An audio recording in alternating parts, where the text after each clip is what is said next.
untuk grup rak koloni itu ada 1-2 orang yang didemo masyarakat. Akhirnya dibongkar. Karena apa? Tidak bisa menyikapi manajemen KOHE.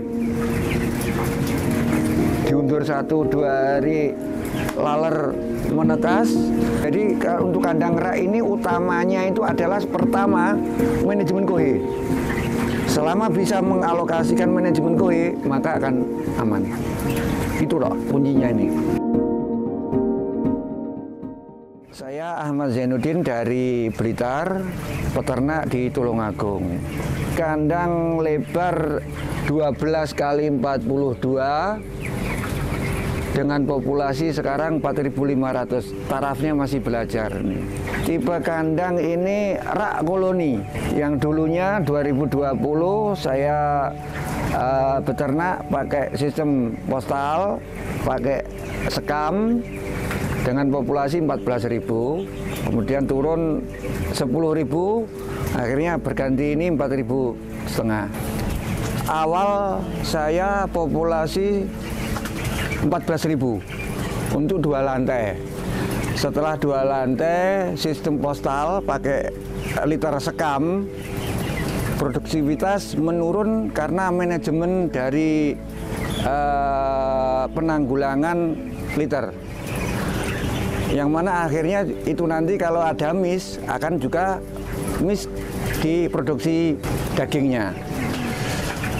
Akhirnya berubah berganti di sistem rak itu untuk menyikapi minimnya amonia, kelembapan, dan pengamatan yang lebih. Sebelum lihat teman, saya sudah mempunyai angan-angan bagaimana ayam itu tidak langsung terpapar oleh feses. Jadi bisa mengurangi kelembapan, bakteriosis, ataupun amonia yang lebih jauh dari ayam. Kalau di liter kan dia langsung bersentuhan dengan amonia. Kalau ini lebih aman, lebih ringkas gitu. Saya settingan untuk per 0 hari itu 1 meter kali 3, berarti 3 meter persegi, itu isi 300 ekor. Itu sampai hari ketiga. Hari keempat mulai pelebaran karena sudah terlalu padat, menjadi 225, berarti 75 ekor per meter. Berkembang lagi di usia 7 hari, dikurangi lagi 75 per sekat. Jadi 150 per sekat atau 1 meter persegi 50. 11 hari pindah lagi menjadi 110. Nah, 110 13 hari berarti antara 40-an. Kemudian normalnya 17 hari, 18 hari. Lihat kondisi ayamnya.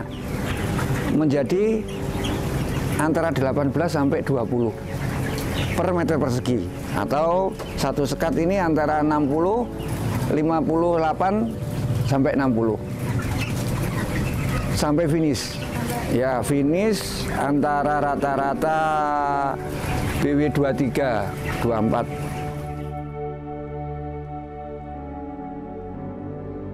Kenapa pilih laler gitu layar? Karena pertama ada teman yang memberitahu ada kandang disewakan, ada kandang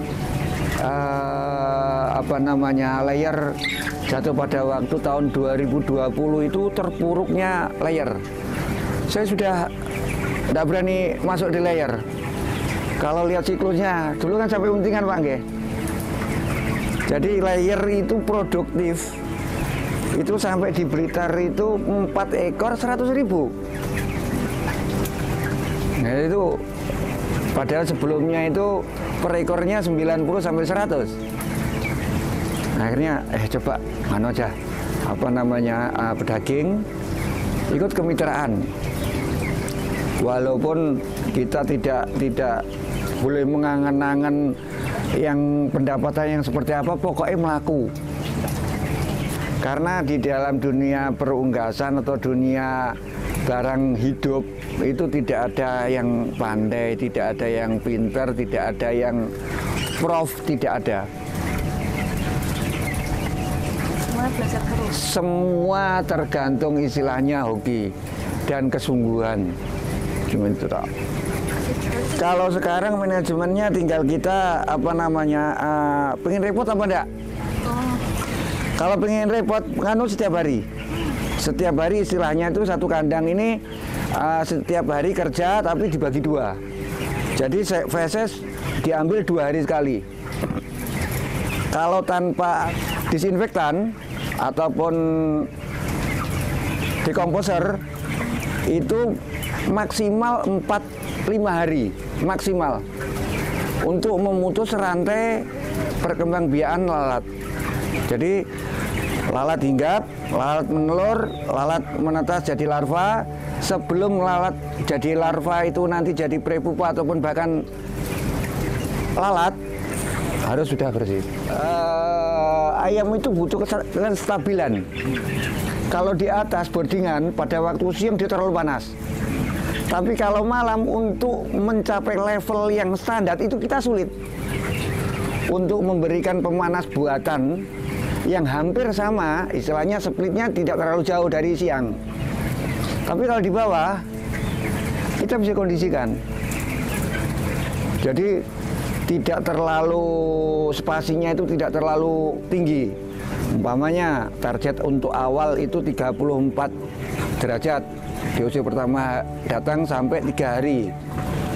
Siang kita mudah. Pada waktu malam kita kesulitan. Ya, tapi dengan setelah pengalaman yang kita lalui, maka kita potong kandang itu menjadi separuh. Jadi nggak ada sebongkar. Jadi separuh kandang cuma ini dok.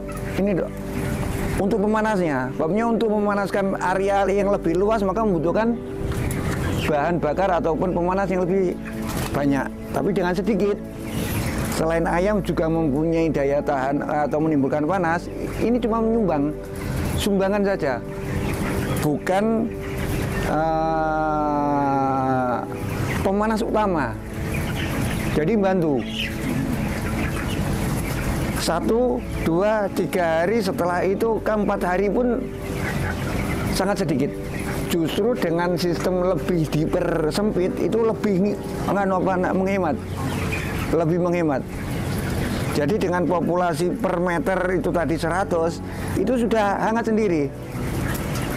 Contohnya di truk box DOC, itu tanpa pemanas, dia tambah justru blower untuk mengurangi panas. Karena ayam sendiri sudah punya panas. Jadi kalau menangani hal yang seperti ini, umpamanya siang atau pagi kasih makan, setelah itu cuma keliling-keliling, tidak ada aktivitas apapun. Tapi kalau di postal, entah itu nanti bolak-balik sekam, semprot sekam, seset sekam, sampai siang, bahkan sampai sore itu masih belum selesai. Kalau ini enggak. Bahkan di Blitar itu ada single parent, itu 4.500 sampai 5.000 itu dia kerjakan sendiri.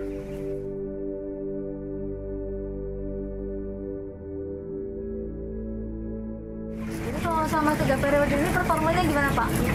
Alhamdulillah. Sebelumnya apa ini? Beda-beda banget. Kalau di sistem ini, bilang sistem. Kalau sistem jelas. Boleh disebutkan nggak? Cara FCR Gimana? Ya jelas FCR-nya lebih tinggi. Ya, memang ada di pertemanan peternak untuk grup rak koloni itu ada 1-2 orang yang didemo masyarakat. Akhirnya dibongkar. Karena apa? Tidak bisa menyikapi manajemen kohe.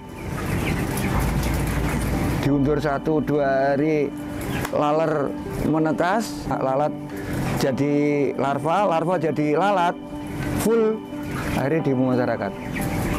Akhirnya dibongkar. Jadi nggak lagi Pak, nggak punya lagi kandang tipenya. Kandang kembali ke awal. Nah, manajemennya. manajemen koi. Jadi untuk kandang rak ini utamanya itu adalah pertama manajemen koi. Selama bisa mengalokasikan manajemen koi, maka akan aman. Itu loh kuncinya nih. Kalau masalah DOC, kita jelas sudah percaya dengan perusahaan, dia akan mendapatkan bibit yang bagus. Pakan pun juga seperti itu. Jadi tinggal manajemen saja. Pak, awalnya kenapa memilih bermitra sama Broiler X, Pak? Hah? Kenapa bermitra bersama Broiler X? Ya teman-teman peternak apa? Ya dari teman-teman dan yang pasti ya bisa dikatakan takdir lah. Padahal sebetulnya pertama itu apa gurau. Enek mau ndak nganu teman. Mari coba saya hubungan teman. Sopo? Kolik. Menghubungkan dengan PPLE Mas Agung. Iya besok kita nganu lihat. Besok langsung. Jadi saya kepingin ketemu silaturahmi sama Pak Kanitnya besoknya nih kok. Nggih Pak nggih. Sebetulnya gini. Tanggung jawab awal itu di peternak. Sebaik-baik kanit ataupun PPL yang mengarahkan, nggih, seperti guru mengajarkan kepada murid beli bangga pintar-pintar, gitu loh. Apalagi saling sinergis, dah jadi, gitu. Mari beternak dengan Broiler X. Dadah.